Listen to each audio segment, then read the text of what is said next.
Acácio Miranda. Pegando um gancho, Renan, olhando para a estrutura partidária e, obviamente, para uma projeção de resultado em 26, você mantendo essa musculatura, candidatos a governador mantendo essa musculatura, qual que é a expectativa de vocês em termos de Congresso Nacional?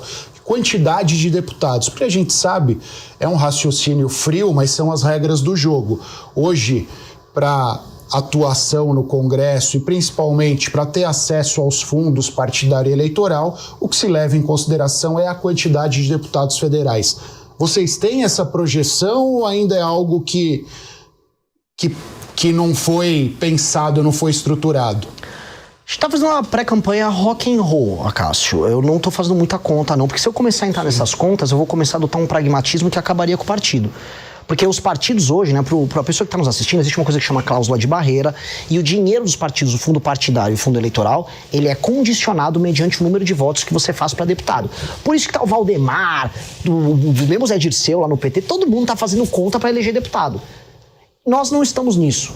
Porque eu penso o seguinte, cara, eu não vou vender a mãe para passar da cláusula de barreira. Eu tô construindo um partido, eu não tô construindo uma legenda. Então nós estamos montando o partido e fazendo as filiações mediante uma lógica de vínculos ideológicos, confiança, treinamento e um histórico libado. Por que eu digo isso? Porque eu recebi propostas de lideranças políticas já existentes falando assim, me dê um diretório do seu partido aqui no meu estado. Recebi proposta em Mato Grosso, recebi proposta em Minas, recebi proposta na Bahia. Eu faço um federal aqui pra você, faço 2 estaduais, mas eu fico diretório. Eu falei, não vai rolar. Não vai, porque eu acabo com o partido fazendo isso. Vira mais um partido. E aí o que o partido tem que se fiar? Na construção de um projeto nacional. E por isso que eu sou candidato a presidente, quer dizer, pré-candidato, de acordo com a legislação eleitoral, a TSE não mande uma punição aí pra mim, tem que ser cuidadoso, mas eu sou pré-candidato apresentando uma proposta clara e tô concorrendo pra ganhar. Comecei nisso, já ultrapassei esses governadores que estão aí admirando, amando muito o Bolsonaro. Ultrapassei eles e pretendo ultrapassar o Flávio ou o Lula aí no caminho. Vamos ver o que aparece pela frente. Centúlio, por favor. Olha, Renan, já que você falou que você não quer entrar nesse jogo, a gente precisa falar sobre um tema muito difícil e polêmico, que é governabilidade. Eu tenho visto você bradar dizendo que vai fazer uma reforma administrativa ampla, uma reforma política, quer mexer nas estruturas do Supremo Tribunal Federal. Como é que você vai fazer isso no nosso presidencialismo de coalizão? Se você vencer as eleições, quais ferramentas, quais mecanismos você teria para convencer o Centrão, que é fisiológico, que sabe que vota através da troca de cargos, emendas parlamentares? Quais são as ferramentas? Eu diria até as ferramentas mágicas que você vai usar para tentar desfazer esse cenário desse presidencialismo de coalizão que nós vivemos hoje. Eu fico muito feliz em receber essa pergunta, e eu digo por quê. Porque raramente eu vejo essas perguntas, não aqui no Direto ao Ponto, vocês costumam fazer perguntas sérias, mas na imprensa em geral, aos outros pré-candidatos à presidência, porque como eles não têm muito a apresentar, ninguém pergunta como você vai fazer, que ninguém nem sabe o que eles vão fazer. E comigo, como eu trago propostas ambiciosas, vem essa pergunta do como. Como, Renan, você vai fazer? Imagina a seguinte coisa, um cara como eu, que tá com um partido que no período da eleição não vai ter nem completado um ano, venci a eleição. Se eu conseguir vencer essa eleição, eu vou ter cativado a população brasileira numa agenda muito clara, reformista e com propostas claras. Não é sobre a minha personalidade, até porque não é a personalidade mais incrível do mundo, né, mas é sobre os projetos que eu coloquei à frente. Né, o projeto de desfavelização, o projeto de enfrentamento ao crime organizado, direito penal do inimigo, uma reforma fiscal, uma agenda de competitividade e essa reforma administrativa que muda o sistema de incentivos para o Estado brasileiro, especialmente na forma de você compor os municípios e como os prefeitos vão atuar, aí sim, para que você tenha o fundo partidário eleitoral ou o prefeito não cumprindo a meta se tornando inelegível. Tal da lei de responsabilidade gerencial. Isso, o homem é bom demais, sabe exatamente. Eu estudei os tais livros amarelos, por isso que eu te pergunto, porque são ideias, eu diria até de certa forma radicais, são até boas ideias, mas eu vejo uma dificuldade de concretizá-la, é por então, isso que eu refaço a pergunta. Não, a primeira resposta para isso é, vencendo a eleição com uma agenda reformista, todo mundo, inclusive os caras do Centrão, saberão qual é a agenda do presidente da República. Eu não vou tergiversar, eu não vou ser eleito com o rabo preso, eu não tenho rabo preso com nada. Eu, basicamente não tenho nenhum escândalo de corrupção, não tenho filho corrupto. E minha agenda vai estar posta clara e simples para resolver um nó político no Brasil. Um nó que envolve o STF e um nó que envolve o Congresso Nacional. Na nossa reforma fiscal, eu vou ser bem claro, todos os investimentos nos municípios, que é a base do trabalho dos deputados federais, estarão condicionados aos desempenhos dos prefeitos dos municípios. Ou seja, o deputado só vai poder mandar a emenda para a base que é basicamente a vida política do deputado, caso os prefeitos deles estejam atuando dentro da nossa lógica de uma reforma administrativa. Ou seja, se o prefeito está entregando saúde, segurança e educação à cidade, ele recebe a emenda do deputado. Se não, o deputado não manda. E se ele estiver funcionando muito bem, o deputado pode mandar até mais emenda. Por quê? Porque eu quero incentivar o bom deputado a poder mandar emenda para a base dele, mas desde que o prefeito dele esteja funcionando.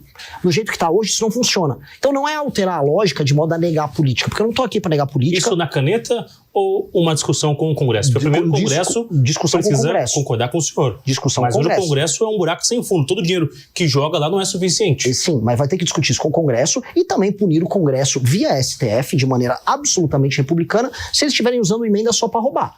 Hoje o ministro Flávio Dino, alguém que eu tenho as mais profundas discordâncias do ponto de vista ideológico, está indo para cima do Congresso Nacional por conta de desvio de dinheiro de emenda. Pois bem, a Polícia Federal, assim como tem que ir para cima do escândalo do Master e do escândalo do INSS, também tem que ir para cima dos políticos que estão desviando emenda. O escândalo do orçamento secreto, no fundo, é um escândalo que envolve bilhões todos os anos no orçamento nacional. As emendas hoje estão ultrapassando a casa dos 50, 60 bilhões todos os anos e boa parte delas, sejamos sinceros, é usada para desvio de dinheiro, para fazer caixa 2 para a campanha deles. Então, assim, nós queremos fazer as coisas na boa intenção, com um projeto, no amor, mas se precisar também ter fiscalização muito dura, e tem que ter, eles vão sentir o peso da lei. Do jeito que está hoje, um deputado federal não se responsabiliza pelos seus atos, desvia emenda como quer e coloca uma faca no pescoço da presidência da República. Isso tem que ser reorganizado. E essa será uma presidência da República que vai reorganizar esse jogo.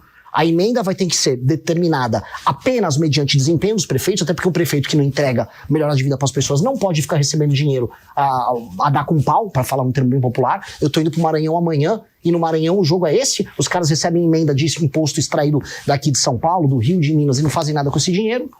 E no fim do dia nem ligam. Então isso vai precisar ser dimensionado. E vai ser uma presidência da República focada nisso. Eu vou compor com os partidos, eu não tenho problema nenhum em chamar o Kassab e falar, me dá o Caiado para ser ministro do meu governo. Não teria problema nenhum em chamar o Zema para vir trabalhar comigo no meu governo. Não teria problema nenhum. Os partidos têm bons nomes que poderão compor o governo. Topo fazer coalizão, topo debater, topo discutir, mas o programa tá ali.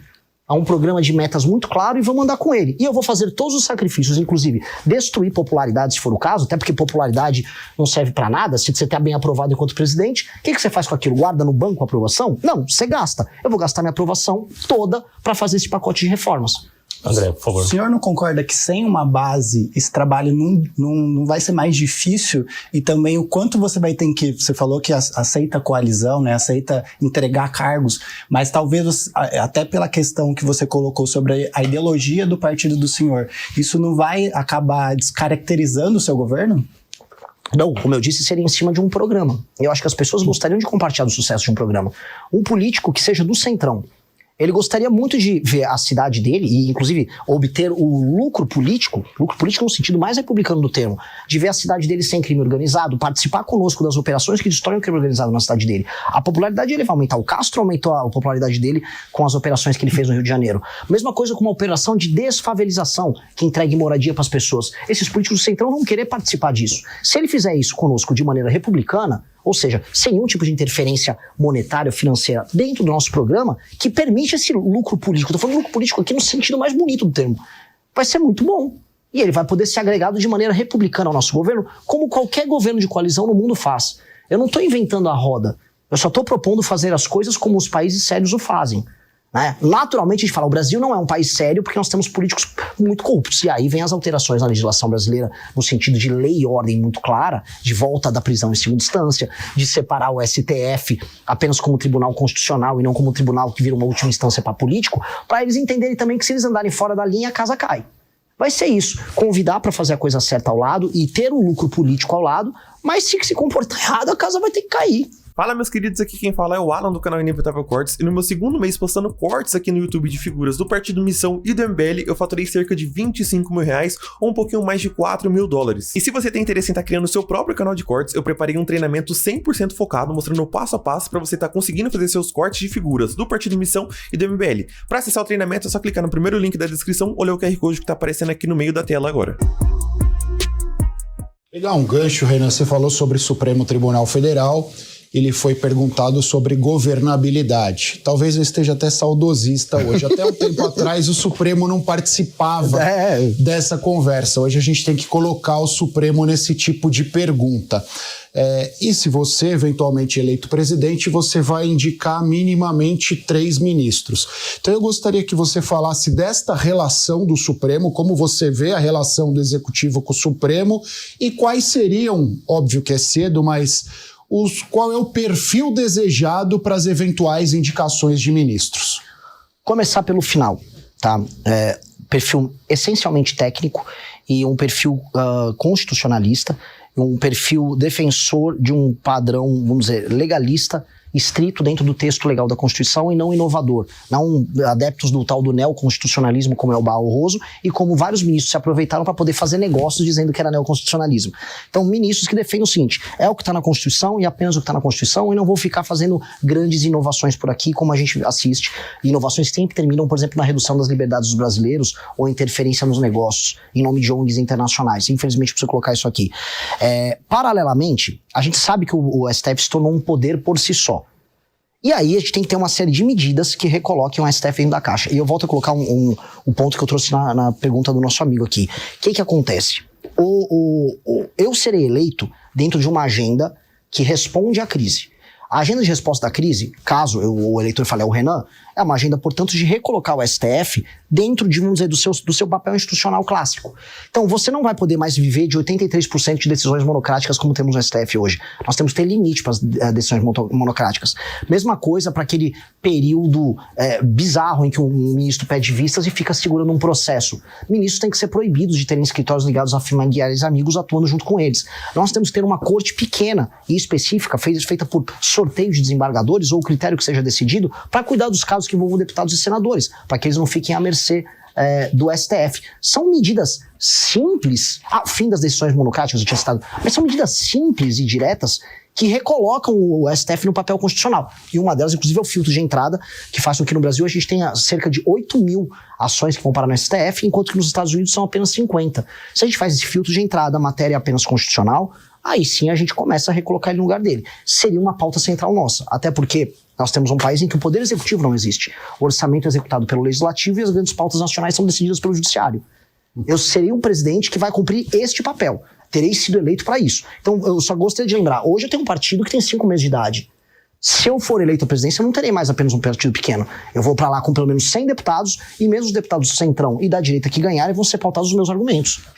Então será um jogo diferente. O senhor faz uma fala também sobre o Supremo, para já colar o assunto, a atuação do ministro Alexandre de Moraes. O senhor defende um formato ali de atuação do ministro Alexandre para combater o crime organizado. Seria essa ideia? De que forma que seria a atuação do ministro Alexandre, de alguma forma do Supremo, para conseguir combater o crime? O que é exatamente? Qual a receita que o ministro tem usado? Isso é uma provocação ao ministro Alexandre de Moraes sobre o direito penal do inimigo. E qual é a provocação, né?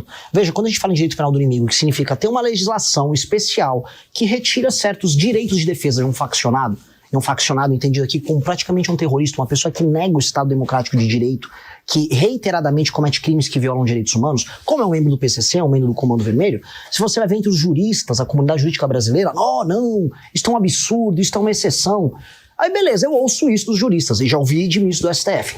Só que quando o Alexandre de Moraes cria ele próprio um regime de exceção para bolsonaristas, e aí essas pessoas têm os direitos de defesa dela mitigados, ou seja, diminuídos, aí tá tudo bem. Aí defesa da democracia. O que eu tô propondo é assim, e se eu aplicasse o método do Xandão, que é o direito penal do inimigo em parte, não é? Como eu tô fazendo uma analogia, aos faccionados. Se o tipo de julgamento daquelas pessoas que foram presas por conta do dia 8 fosse aplicado pelos presos do Comando Vermelho, eu gosto desse método. Eu deixaria ainda mais grave, eu deixaria ainda mais duro, ainda mais pesado. Então eu deixo isso como provocação para a comunidade jurídica brasileira, que ficou aplaudindo Alexandre de Moraes, mas quando a gente fala em implementar medidas duras contra bandidos, aí são contra. Fala, engraçado, né? Interessante.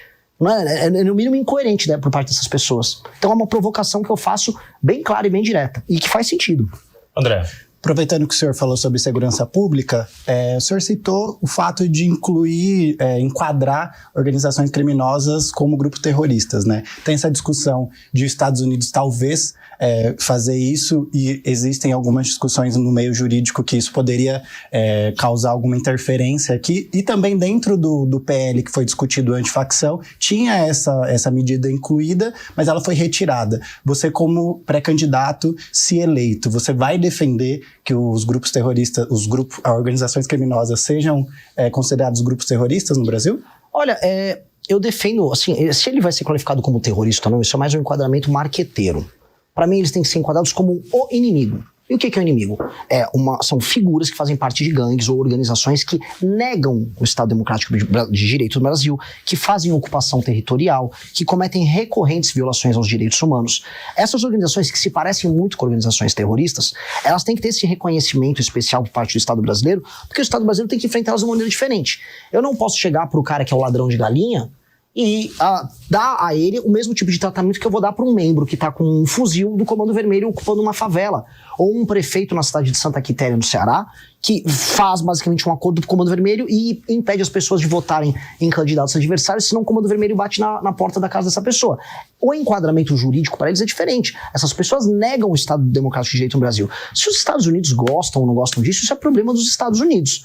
Até porque esse interesse deles sobre isso é bem recente. E se os Estados Unidos quiserem ser parceiros da América Latina no enfrentamento ao crime organizado, dependendo da parceria, pode ser bem-vindo. Eu acho que o Brasil tem que retomar o próprio território, ou seja, retomar as pessoas que estão sob o comando do crime organizado e depois, reorganizando as próprias forças armadas e reorganizando as próprias contas públicas, se tornar uma força pacificadora da região. E, inclusive, impedir que os Estados Unidos façam isso. Quem tem que ser o grande líder político, quem tem que ser o macho alfa aqui da América do Sul é o Brasil. E esse é um papel nosso. A gente está permitindo, inclusive, que os Estados Unidos façam isso, o que pra gente é humilhante. Você quer que o Brasil seja um país sério? Então se inscreva no canal, deixe seu comentário e compartilhe para ajudar o vídeo a alcançar mais pessoas. Deixe seu like e confere os links na descrição para mais informações. E não se esqueça, o único número que supera o 13 é o 14. Até o próximo vídeo.